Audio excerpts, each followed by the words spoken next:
Look at the streets of Philadelphia. And there's cities like this all over the country. Looks like a third world country full of lost souls. How can this be America today? If someone from another country came to America for the first time, and this is what they see in our landmark cities, these are the welcome gates to America, stepping over addicts in the street, on the subways, robbing our stores.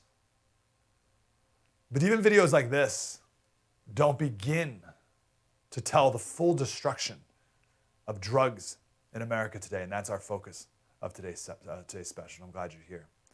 And here's why we need to talk about this and understand the severity of this problem. I believe we've been lulled to sleep. Let me give you a little thought experiment, okay?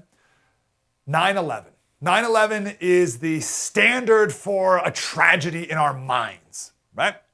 3,000 people died on 9/11.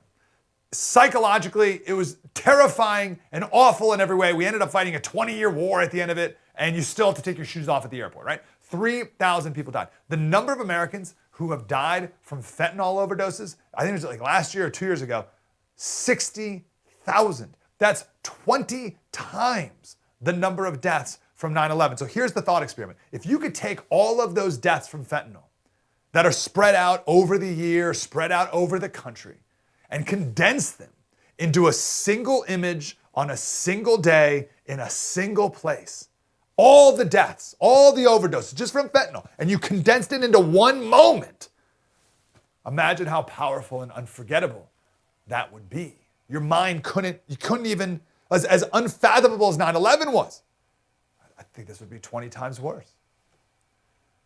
Alas, fentanyl deaths are spread out over the whole country. They're spread out over time. We see them on our city streets, right? We see a bunch of druggies, so who cares? Record number of overdoses on all types of drugs, but it's spread out and easy to ignore. And it's also true that our progressive leaders in our cities would rather these people just die than have to deal with them in any real significant way. But it's not just homeless people dying. It is fentanyl, or drug overdoses, fentanyl in particular, is the leading cause of death from men 18 to 49. Leading cause of death, what? It's not just homeless people, it's neighbors, friends, family members, entire communities, suburban, rural, everything touched by this. Is there a less talked about thing that affects more people than addiction? Everyone knows someone. In many ways, almost everyone has a family member. Everyone's touched by this. Drugs kill more people than mass shootings, and it gets a fraction of the coverage and attention. It's not even close, that comparison. Hey, Slater Crusaders, thanks for watching that whole clip. We did an hour special on this, and it is mind-boggling, the whole thing, and the depths of this and the vastness of this. It's stunning. Please watch the whole special, and you'll learn so much about like the leading cause of death among 18 to 49-year-olds. How can this be? It's on the First TV app. You can download it for free right now, thefirsttv.com.